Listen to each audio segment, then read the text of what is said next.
교회다운 교회라는 전체 주제로 지금 이제 지난주부터 12주 동안 우리가 설교를 진행하고 있습니다.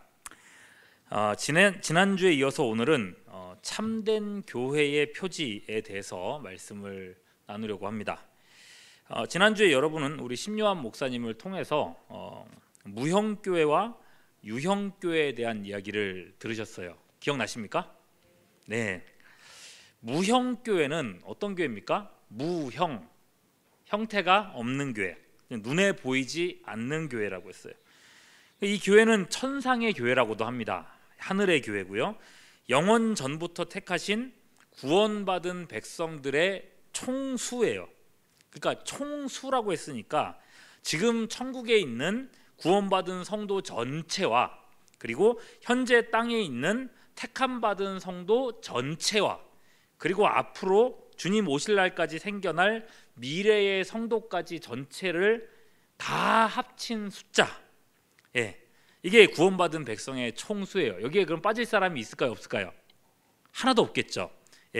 요한계시록에서는 바로 이 숫자를 14만 4천이라는 완전수로 표현한 겁니다.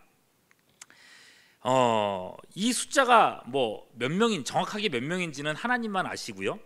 그러나 이 숫자는 영원전에 이미 정해져 있습니다. 그러니 무형교회라는 것은 더 부흥할 일이 있습니까, 없습니까? 그러니까 여러분 기도하실 때 하나님 무형교회가 부흥하게 해주십시오, 이게 됩니까, 안 됩니까? 그럴 필요가 없어요. 이미 완전합니다. 완벽한 숫자가 이미 차져 있는 교회예요. 그리고 또 더 축소될 일도 없습니다. 거기선 떨어져 나갈 일도 없어요. 그런 면에서 무형교회는 완성된 교회다라고 하고 영원한 승리 안에 있기 때문에 승리의 교회다라고도 부릅니다. 반면에 여러분 유형교회는, 유형이니까 어떤 교회예요? 형태가 있는 교회, 눈에 보이는 교회입니다. 이 교회는 이 땅에 속해 있고요, 건물을 갖추고 또 눈에 보이는 사람들로 구성되어 있는 교회입니다. 예수님께서는요, 이 교회 속에 알곡도 있고 뭣도 있다 그러세요? 가라지도 있다 했습니다. 여기서 알곡들이 무형교회에도 속한 사람들이겠죠. 알곡들이요. 가라지는 교회에는 나오지만 구원받지 못한 사람들입니다. 이렇게 알곡과 가라지가 이 땅에 있는 교회에는 섞여 있기 때문에 이 교회는 완전합니까? 완전하지 못합니까? 완전하지 않습니다. 게다가 알곡이라 할지라도 천국에서처럼 모두가 다 완전히 성화를 이룬 사람들이 아니라, 영화관에 들어간 사람이 아니라 성숙하지 못한 성도들도 있죠. 그죠? 아니 예수 믿는 사람이 왜 저래? 그런 사람들이 있단 말입니다. 그 때문에 교회 공동체가 또 힘들어지기도 합니다. 이런 상황이다 보니 유형교회에는 항상 문제가 생겨납니다. 심지어는 이 문제가 있는 사람들이 너무 많아지기도 해서 완전 타락을 해서 그 교회가 교회됨을 상실할 때도 있습니다. 요한계시록 2장 9절에 보면요, 한때 하나님의 교회였던 이 유대인의 교회를 주님은요 사탄의 회당이라고 부르셨습니다. 선언하셨습니다. 이게 유대인의 교회라서만의 문제가 아니에요. 유형교회가 속해 있는 곳이 세상이다 보니까, 천상이 아니다 보니까 흐르는 물 위의 풀잎처럼 우리도 가만히 있으면 세상에 휩쓸리기가 십상이라는 말입니다. 그렇기 때문이에요. 가시적 교회는 주님이 사신 이 교회가, 피 흘려 사신 교회가 온전한 교회, 즉 교회다운 교회가 되게 하기 위해서 끊임없이 싸우고 점검하고 또 싸우고 그렇게 해야 되는 거예요. 그래서 가시적 교회를 일컬어서 전투하는 교회, 어떤 교회요? 전투하는 교회다라고 말합니다. 자, 여기서 오늘의 주제가 나옵니다. 교회다운 교회가 되기 위해서 우리가 항상 싸워야 하는데 어떤 교회가 교회다운 교회인가? 이걸 알아야 우리가 어떻게 싸울지 방향성이 나올 거 아니에요. 뭘 위해서 싸우는지 모르면 그저 허공만 휘두르기가 십상입니다. 자, 이를 위해서 종교개혁자들은요, 참교회는 이런 것이다, 이게 있어야 참교회다 하는 참교회의 표지 3가지를 제시해 줬습니다. 이게 있어야 참교회다라고 말하는 어떤 기준인데요, 이 3가지 요소가 오늘 설교 제목에도 적혀 있죠. 뭐라고 되어 있습니까? 말씀과 성례와 뭐요? 권징입니다. 말씀이라 함은 하나님의 말씀을 바르게 설교해야 된다, 그게 참된 교회다라는 것이고, 성례는 예수님께서 친히 제정하신 세례와 성찬, 뭐라고요? 세례와 성찬을 정당하게 거행해야 된다는 뜻입니다. 그리고 권징, 세례와 성찬에 합당하지 않는 죄악들을 교인들에게서 제거해야 된다라는 뜻입니다.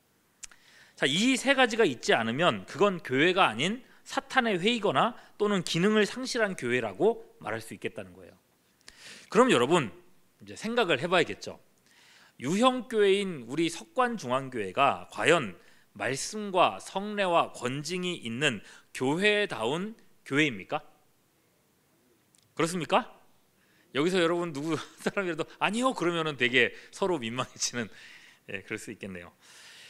그러면 이제 맞는지 아닌지를 한번 우리가 하나씩 점검을 해보시면 좋을 것 같아요. 자, 먼저는 뭐라고 했습니까? 말씀이라 그랬어요. 말씀의 진정한 전파다. 자, 우리 교회는요, 말씀에 대해서 말하자면 대한예수교 장로회 어떤 교단이에요? 잘 모르시는 분들이 많더라고요. 장로회요 이렇게만 말하고 끝나시는 분이 있는데, 우리 교회는 대한예수교 장로회 중에서도 합동이라고 하는 교단에 속해 있습니다. 저희 교단의 신학교는 어떤 학교죠? 학교 이름이 뭐죠? 총신대학교고요. 이 합동 교단의 뿌리는요, 루터와 칼빈의 종교개혁 때부터 시작된 개혁파 정신에 있습니다. 그리고 그 개혁파 정신이란 것은 종교개혁 때 있었던 이 정신들은 웨스트민스터 신앙고백서 및 대소요리 문답에 정리가 되어 있습니다. 이건 무슨 말인가? 웨스트민스터 신앙고백서. 여러분, 우리 신앙의 기초가 되는 교리들을 모아놓은 것인데 되게 중요한데도 여러분들 신앙생활 하면서 거의 못 들어보셨을, 또는 이렇게 설교할 때 한 번씩 말씀드리면은 그게 뭐야? 뭐 이렇게 반응하기 쉬운 이런 거죠. 이 웨스트민스터 신앙고백서가 뭐냐 하면요, 종교개혁 이후로 이 교회들이 다 이렇게 각각의 교회들이 이제 점점 처음에는 같은 생각을 가지고 이렇게 종교개혁을 시작했지만 시간이 지나갈수록 이제 지역마다 교회마다 다 딴 말들을 하기 시작하는 거예요. 하나의 신학으로 돼 있지 않고 다 자기가 이렇게 생각하는 대로 이렇게 신학이 막 갈라져 나가는 거죠. 그래서 이걸 방지해야겠다. 그래서 1643년 7월에 신학자 121명과 평신도 30명, 도합 151명의 신학위원들이 모여서, 사진 좀 보여주세요.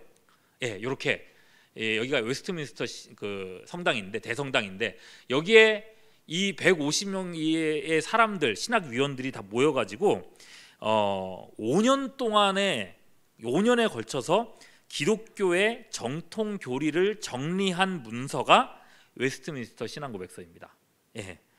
기독교의 신앙은 무엇인가? 우리는 무엇을 믿는가? 우리 교단에 속해 있는 모든 교회는요, 이 웨스트민스터 신앙고백서에 정리된 교리대로 하나님의 말씀을 설교합니다. 자, 이게 우리 교단의 헌법책이에요. 우리 교단에서 이제 어떤 일들이 있을 때에 이 헌법을 기준으로 모든 일들을 처리하는데, 이 헌법책이 350페이지 정도가 있는데 그 중에 150페이지가 웨스트민스터 대소요리 문답이 여기에 들어 있습니다. 3분의 1 정도가. 이 바른 교리에 따라서 성경을 설교하는 교회가 참된 교회다라고 말할 수 있는 거예요. 그냥 설교만 하는 게 아니라 바른 교리 안에. 그럼 여러분, 이렇게까지 제가 이제 설명하는 걸 듣고 의문이 드는 분이 계실지 모르겠어요. 아니 목사님, 성경이 중요하다면서요. 하나님의 말씀인 성경이 중요하다 그랬으면 성경 자체를 가지고 목사님은 얘기하셔야 되는데 갑자기 웨스트민스터는 뭐고 교리 얘기를 하고 있습니까? 교리보다 성경이 더 중요한 거 아닙니까? 라고 질문을 하실 분들이 계실지 모르겠어요. 맞습니다, 여러분. 성경이 중요합니다. 성경이 가장 중요해요. 그런데 그 성경 말씀을 엉뚱하게 해석하면 어떻게 될까요? 분명 중요한데 이 성경 말씀을 내 마음대로 엉뚱하게 해석을 하면 어떻게 될까요? 그래도 은혜는 있다. 맞습니까? 예를 들어 볼게요. 이사야 34장 16절 같은 말씀에 보면 이렇게 적혀 있어요. 너희는 여호와의 책에서 찾아 읽어보라. 이것들 가운데서 빠진 것이 하나도 없고 제 짝이 없는 것이 없으리니 이는 여호와의 입이 이를 명령하셨고 그의 영이 이것들을 모으셨습니다. 이렇게 돼 있는 말씀이 있습니다. 많은 이단들이 이 성경 구절 하나만 딱 떼놓고서는 그렇게 얘기합니다. 봐라, 여호와의 책은, 이 성경 구절을 잘 보세요. 여호와의 책에서 찾아 읽어봐라. 여기에 짝이 없는 것이 없다는 얘기가 있잖아요. 그죠? 이 본문을 가지고 여호와의 책은 다 짝이 있다고 돼 있어요. 그죠? 그러니까 모든 대부분의 우리나라에 있는 이단들이 뭘 해요? 이걸 보고 짝찾기 같은 걸 합니다. 성경 구절 짝짓기 같은 걸 해요.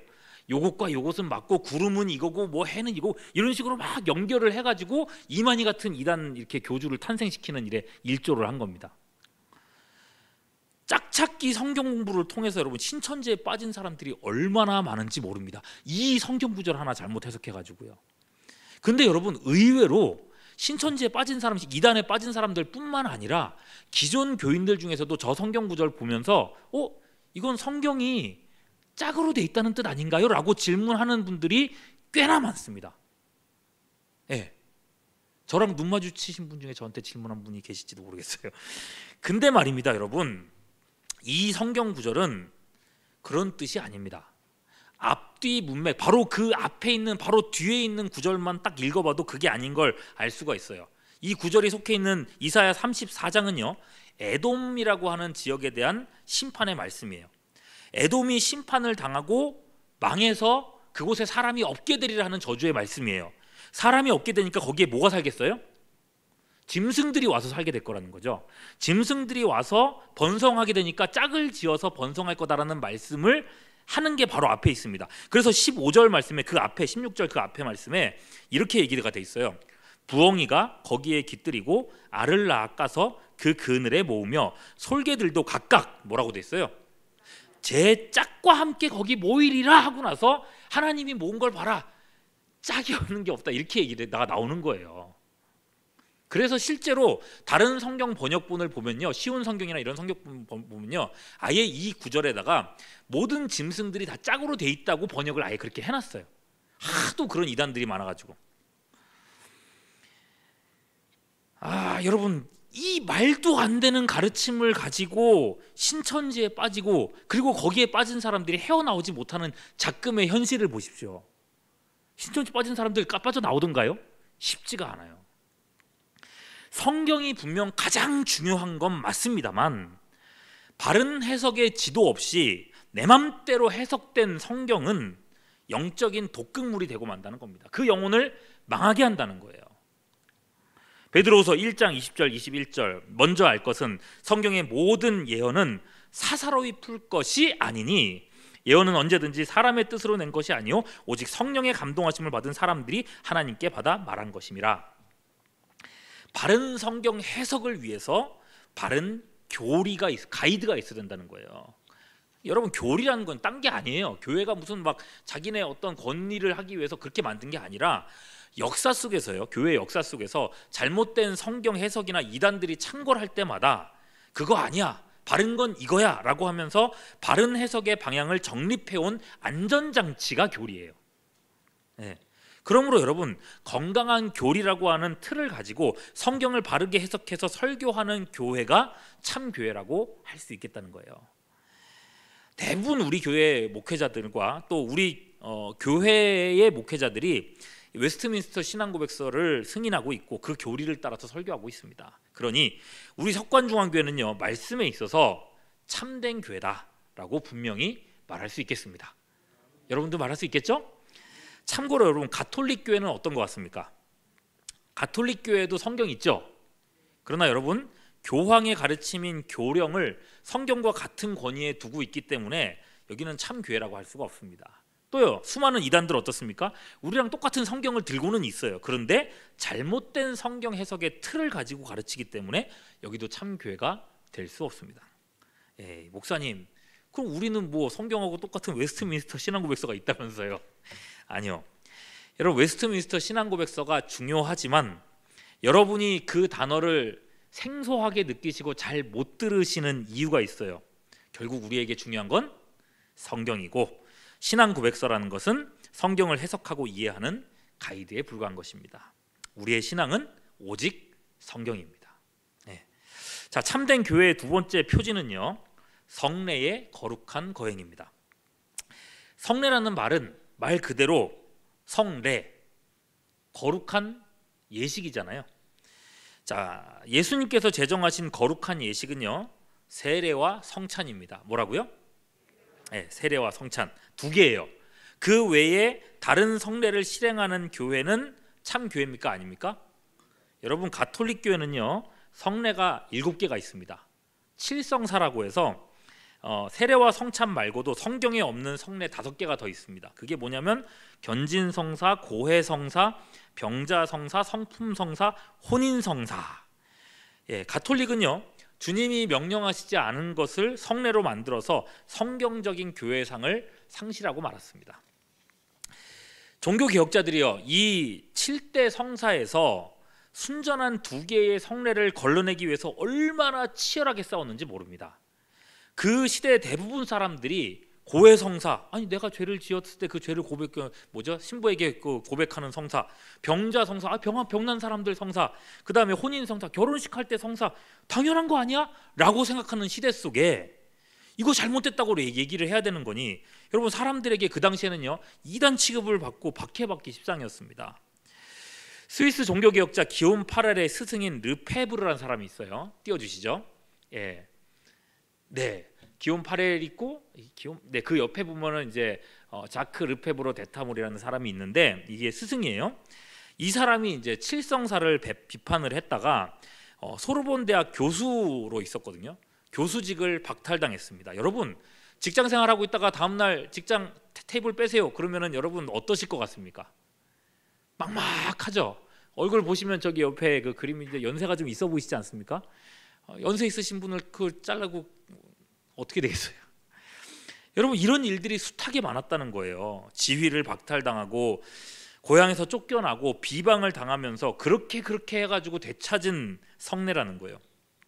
그들의 헌신이 있었기 때문에 오늘날 우리는 혼란 없이 세례와 성찬을 교회의 표지로 삼아서 주님 오시는 날까지 실행할 수 있게 됐다는 거예요. 자, 그 가치를 생각하면서 2가지 성례를 같이 살펴보죠. 먼저는 세례입니다. 예, 세례는 이번 주에 다임 목사님께서 설교하셨어요. 누구 얘기하셨죠? 이번 주 설교 때 무슨 요한? 예, 세례 요한. 네. 세례 요한의 세례와 그 의미에 대해서 여러분들 이번 주에 배우셨고요. 그걸 다시 이야기하는 것보다는 웨스트민스터 요리문답에 대해서 아까 말씀드렸습니다. 이 웨스트민스터 대교리문답 165문의 문답에 더할 나위 없이 이렇게 설명되어 있는 걸 같이 봤으면 좋겠어요. 이렇게 되어 있습니다. 띄워주시죠. 세례는 그리스도께서 성부와 성자와 성령의 이름으로 물로 씻음을 정하신 신약의 한 성례이다. 이것은 그리스도 자신에게 접붙이고 그의 피로 죄사함 받고 그의 영으로 거듭나고 양자가 되어 영생에 이르는 부활의 표와 인침이다.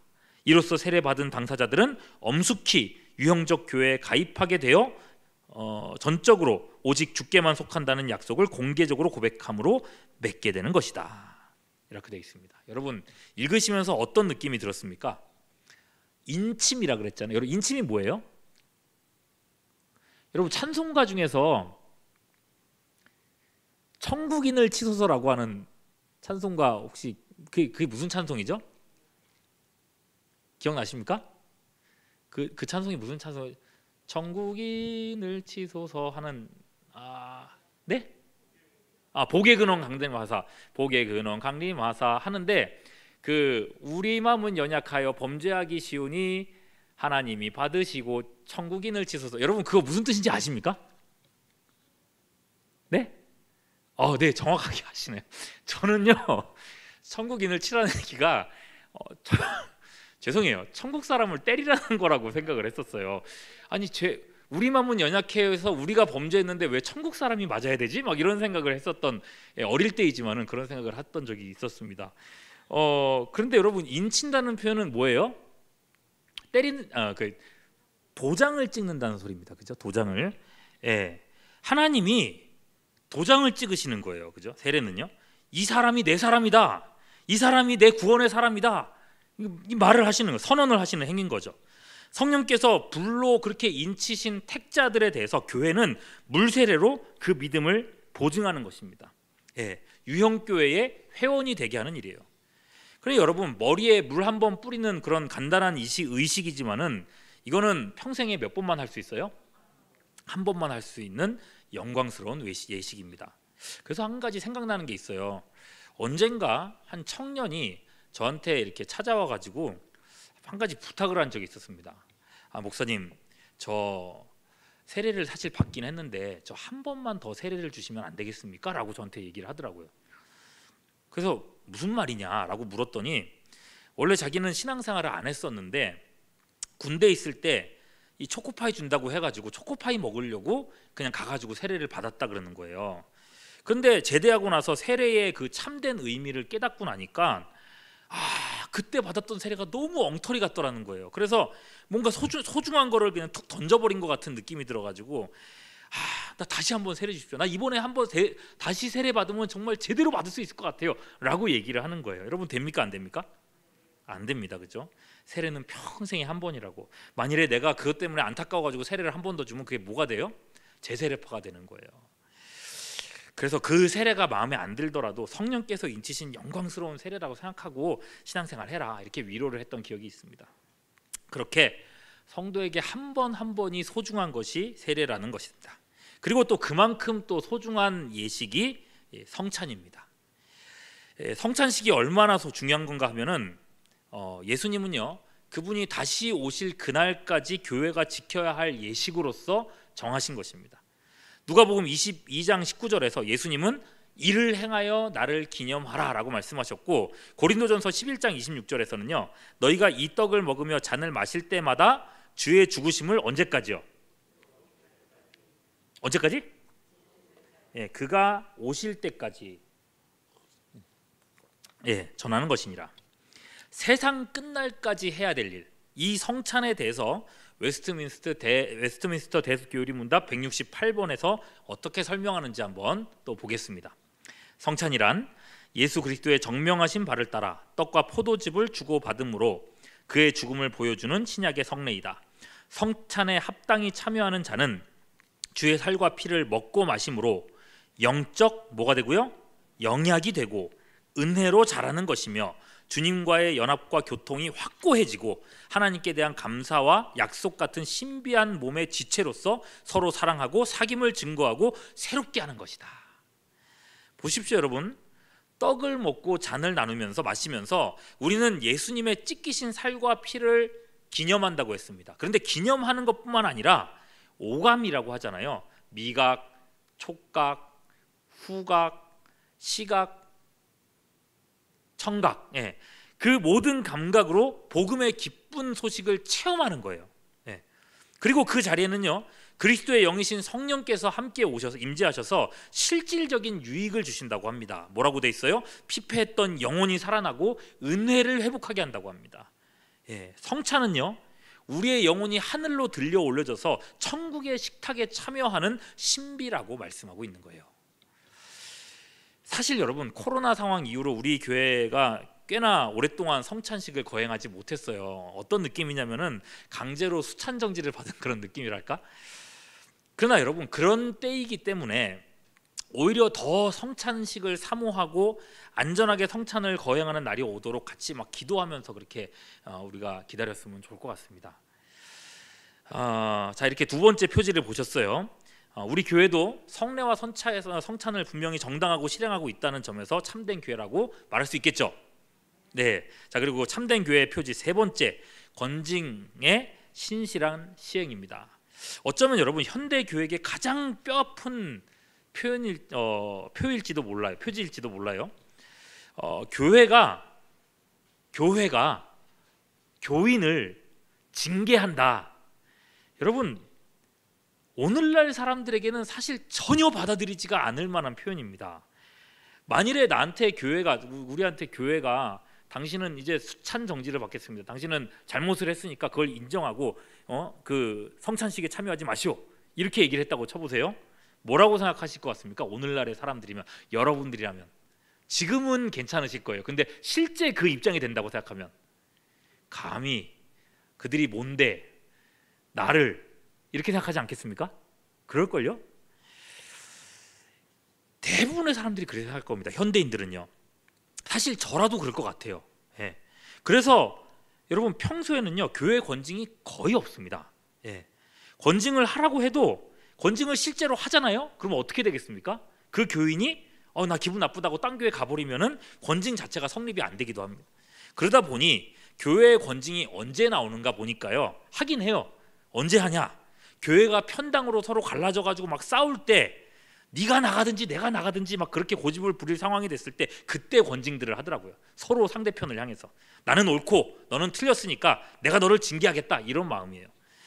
아니에요, 여러분. 권징을 감정으로 하면 옳고 그름을 내 잣대로 평가하게 되기 때문에 교회가 그런 어려움이 있을 때는요 차라리 권징을 내려놓는 게 낫지 않나 싶습니다. 여러분 권징이 어렵다는 게 바로 이런 지점이에요. 누구라도 너 잘못했어 라고 말하는 순간 이건 감정 문제로 변질되기 쉽기 때문입니다. 이렇게 어려운 게 권징인데 사실 이거는 종교개혁 때도 참 어려운 일이었거든요. 근데 왜 종교개혁자들은 굳이 이 권징을 교회됨의 표지로 놔두었는가? 이유가 있어요. 바로 성찬 때문에 그런 겁니다. 예. 앞서서 여러분 종교개혁자들이 목숨 바쳐서 지켜낸 것이 성찬이라고 했잖아요. 주님의 살과 피에 참여하는 행위가 성찬일진데 공공연히 죄를 짓는 사람이 성찬에 참여한다. 어떻게 되겠습니까? 고린도전서 11장 27절 같이 한번 볼게요. 시작.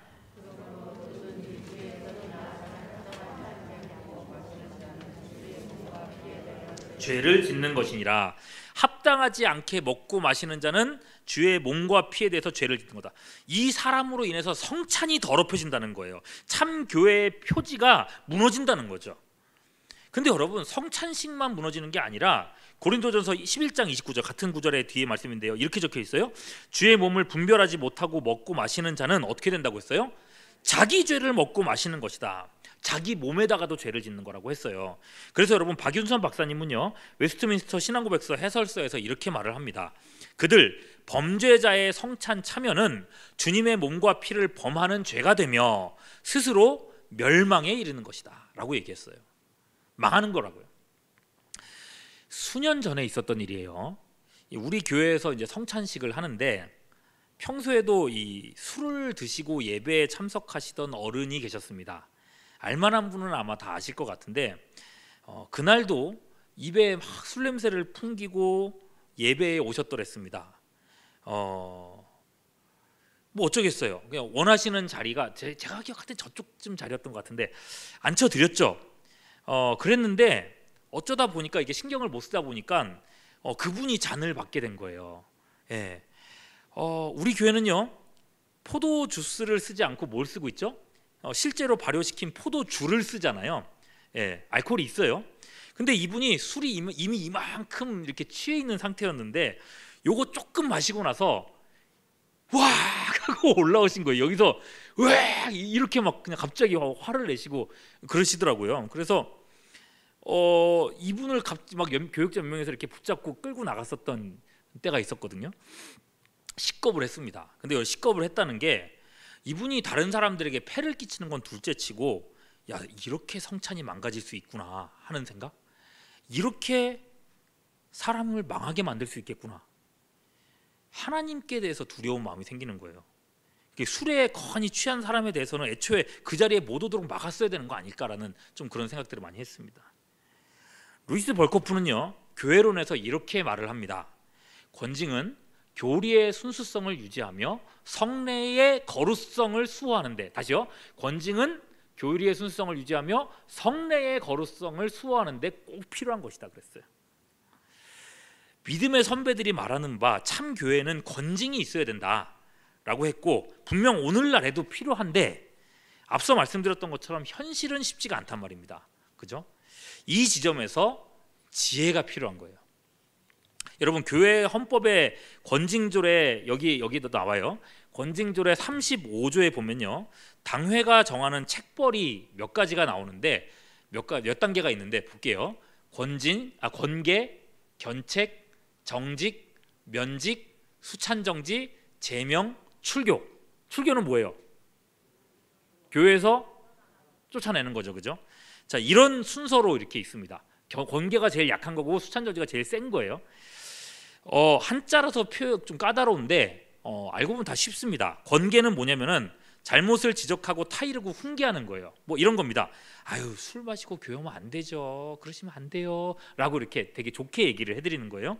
아니, 권사님쯤 되셨으면 이제 교회 나오셔야죠. 라고 하면서 이렇게 좀 찔리지만 말씀을 드리는 거. 이 정도가 이제 권계라고 하겠습니다. 견책은요, 그 다음 단계. 잘못을 꾸짖는 거예요. 견책.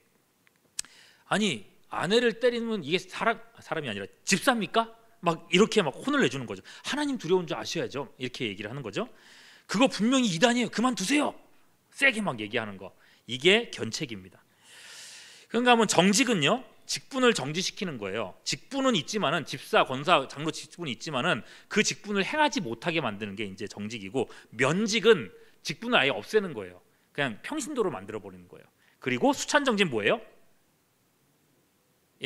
세례 교인이지만은 성찬식에 참여하지 못하게 막는 겁니다. 그리고 마지막 제명 출교인데 둘이 비슷해요. 불신자로 여기고 교회에서 쫓아내는 거예요. 쭉 보셨을 때 여러분, 정직부터는 직접적인 가해라는 게 느껴지는 부분이죠, 그죠? 마음이 좀 힘들어질 것 같습니다, 여기서부터는. 그러나 여러분, 권계나 권책은 어떤 것 같습니까? 그러면 안 돼, 타이르는 거. 그리고 또 좀 친한 사람일 경우에는 좀 정신 차려라고 꾸짖는 거.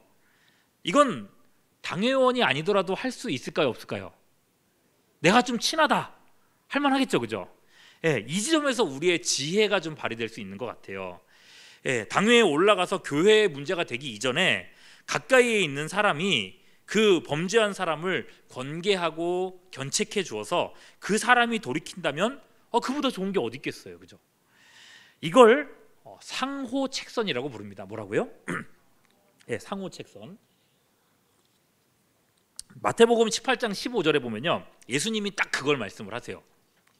마태복음 뭐였죠? 18장 15절. 내 형제가 죄를 범하거든 뭐라 그랬어요? 가서 너와 그 사람만 상대해서 권고해라. 만일 들으면 내가 내 형제를 얻는 것이다. 그게 제일 좋은 거라는 거예요. 그리고 내 말을 안 들어. 그래서 막 고집을 부려. 그럴 것 같으면 어떻게 하라 그랬어요? 이 사람이면 말을 들어주겠다 싶은 사람, 다른 사람을 이용을 하라 그래요. 16절. 만일 듣지 않거든 한두 사람을 데리고 가서 두세 중인의 입으로 말마다 확증하게 하라. 책망도 하고 막 그러라는 거예요. 자, 그렇게 해도 안 되면 17절에 뭐라고 돼 있어요? 교회에 말해라. 교회 말도 안 들으면 쫓아내라. 그렇게 얘기를 하는 건데 7위회의 영역이 돼버리는 거예요. 교회에 말하게 되면요. 그러니까 그렇게 되지 않기를 바라면서 견책과 그렇게 하라는 거죠. 근데 말입니다, 이제 쭉 살펴보고 나니까 당회 차원에서 책벌하는 것은 사실 막 분쟁도 일어날 수 있고 참 어려운 일이긴 하지만은 생각해 보면요, 방금 말씀드렸던 상호 책선, 이것은 사실 우리 교회 안에서 왕왕 있는 일입니다. 구역장님이, 구역 교사가, 또 집사님이, 권사님이, 장로님이 상담해주고 타일러주고 잘못을 돌이키게 하고 그러면 안 돼라고 얘기하는 거, 그런 상황들을 자주 봤어요. 어떤 분은 교육자실에 와가지고 그런 말씀하는 분이 있습니다. 목사님, 그분한테 좀 이런 문제가 있는데 제가 교회에 부담 안 되게 제가 어떻게 가서 한번 얘기를 해볼게요. 목사님은 뒤에서 좀 기도만 해주세요 라고 막 얘기를 하는 거예요. 그럼 막 마음이 얼마나 든든한지 몰라요. 목사님이 가서 얘기를 해주세요. 제가요? 이렇게 되는데 그렇게 대처하고 그렇게 해결하시는 분들 참 많습니다. 그러니 여러분, 우리 교회도 공식적인 당회 차원에서의 이제 권징은 참 쉽지 않지만은 그 이전에 상호 책선을 통한 권징이 분명히 있다고 말씀드릴 수 있을 것 같아요. 충분하지는 않겠지만 참된 교회의 표지가 작동하고 있다는 것입니다. 자, 지금까지 우리는 참된 교회의 표지 세 가지를 살펴봤습니다. 바른 말씀의 선포와 성례의 정당한 거행과 권징의 신실한 시행이라 그랬어요. 그럼 마태복음에는요, 하나님이 함께 하신다고 하는 임마누엘의 신학이 담겨 있습니다. 하나님 또는 예수님께서 함께 하시겠다는 말씀이 총 3번이 나와요. 그 중에 첫 번째는요, 예수님의 탄생 때 말씀하셨던 임마누엘이죠. 마태복음 1장 23절. 보라, 처녀가 잉태하여 아들을 낳을 것이요 그의 이름을 임마누엘이라 하리라. 하나님의 아들이 몸으로서 세상에 함께 계신 사건을 가리키는 표현이죠. 그리고 나서 나머지 2번이요. 이게 중요한데 바로 참된 교회의 표지를 말씀하실 때마다 내가 함께 하겠다고 주님은 말씀하세요. 볼게요. 자, 앞서 권징을 얘기했던 권징 마태복음 18장입니다. 15절 형제가 죄를 범하면 그에게 권고하고, 16절 말 듣지 않으면 두세 증인을 대동해서 권하고, 17절 그래도 말 안 들으면 교회에 말하고, 그 다음에 교회 말도 안 들으면 어떻게 하라고요? 쫓아내라. 자, 교회의 권징 얘기예요. 그러면서 하시는 말씀이 18절에 뭐라 그런지 잘 보십시오. 땅에서 매면 하늘에서도 매일 것이고 땅에서 풀면 하늘에서도 풀린다 그랬어요. 교회의 권징이라 그랬습니다. 이게 어떤 맥락에서 나오는지 말씀인지 보세요. 땅에 있는 유형교회가, 당회가 범죄자를 출교시키면 하늘에서도 어떻게 한다는 거예요? 하늘에서도 그거를 추인해 주겠다는 거예요. 교회가 그 사람을 출교시키면 하늘에서도 하나님께서는 그 사람을 교인 아닌 걸로, 구원받지 못한 사람으로 두겠다는 거예요. 반면 뭐라고 돼 있죠? 회개하게 돼서 회개자를 교회가 해벌해주면 하늘에서도 풀어준다는 거예요. 무슨 뜻인지 아시겠습니까? 그러니까 교회의 당회는요, 치리는요, 단순한 인간적 치리 집단이나 치리 행위가 아니라 뭐가 되는 거예요? 천상의 법정이 되는 거예요. 이건 세상 법정보다 더 무서운 겁니다. 무섭다고 표현해야 될까요? 더 엄중한 겁니다. 영혼이 달린 문제거든요. 그러니까 여러분, 이 교회에서 내가 치리를 받고 기분 나쁘다고 내가 딴 교회 가잖아요? 어떻게 되겠습니까? 이론적으로 생각해 보십시오. 이 교회에서 해벌 받을 때까지, 해결될 때까지 하늘에서는 안 풀어준다는 겁니다. 딴 교회 가서 내가 아무리 은혜 받고, 딴 교회 가서 아무리 내가 뭐 좋게 신앙생활 하고 해도 이 교회에서 안 풀어주면 하늘에서 안 풀어준다는 거예요. 이게 당회의 권위입니다. 그리고 이게 이제 다음번에 설교할 이제 교회에 가입할 의무하고도 연결이 돼요. 무섭죠? 자, 이 맥락에서 예수님은요, 이렇게 말씀하십니다. 이 얘기를 쭉 하시고 나서 20절에 이렇게 말씀하세요. 두세 사람이 내 이름으로 모인 곳에는 나도 그들 중에 있느니라. 예수님도 권징을 시행하는 교회와 함께 하겠다고 말씀하십니다. 그리고 여러분, 마태복음 마지막 장으로 넘어가면요, 아주 유명한 말씀이죠. 마태복음 28장 19절 20절. 그러므로 너희는 가서 모든 민족으로 제자를 삼아 아버지와 아들과 성령의 이름으로 세례를 베풀고 내가 너희에게 분부한 모든 것을 가르쳐 지키게 하라. 볼지어다 내가 세상 끝날까지 너희와 항상 함께 있으리라. 자, 여기서도 예수님은 너희와 항상 함께 있겠다고 하시는데 뭐 할 때인지, 아버지와 아들과 성령의 이름으로 세례를 베풀 때, 그리고요 20절 내가 너희에게 분부한 모든 것을 가르쳐 지키게 할 때. 여러분, 설교 사역을 말하는 겁니다. 세례와 말씀 선포 사역하는 교회에 주님은 함께 하시마 약속하신 거예요. 악한 세상 속에 있는 유형교회로서 말씀과 성례와 권징으로 교회됨을 지키는 싸움을 교회가 감당할 때에 예수님은 그 교회를 교회로 인정하시고 그 교회와 함께 거하시겠다고 약속하고 계신 거예요. 전투하는 지상교회가 이 싸움을 끝까지 감당할 때에 함께 하시는 예수님은 하늘의 승리를 우리 것이 되게 하겠다고 약속하고 계신 거죠. 여러분, 무형교회요 또한 유형교회에 속하신 여러분, 지금도 계속되고 있는 이 영적 전쟁에 발맞춰 동참하시고 약속된 승리를 함께 누리는 우리 모두가 될 수 있기를 주님의 이름으로 축원합니다. 기도하겠습니다. 우리 교회가 주님이 함께 하시는 교회로 드러나게 하시되 말씀과 성례와 권징에서 하나님의 마음을 시원케 해드리는 모범된 교회가 되게 하여 주시옵소서. 한 사람 한 사람이 주님의 용사 되기를 원합니다. 우리에게 새 마음을 주사 영원히 썩지 않을 영혼을 바라보며 주님의 나라에 헌신하도록 도와주시옵소서. 우리의 기도를 조성하시고 우리를 통해 영광 받으시기를 간구하옵고 우리 구주 예수 그리스도 이름으로 기도하옵나이다. 아멘. 시간 함께 찬양하며 접해 나가겠습니다. 우리에겐 소원이 있네.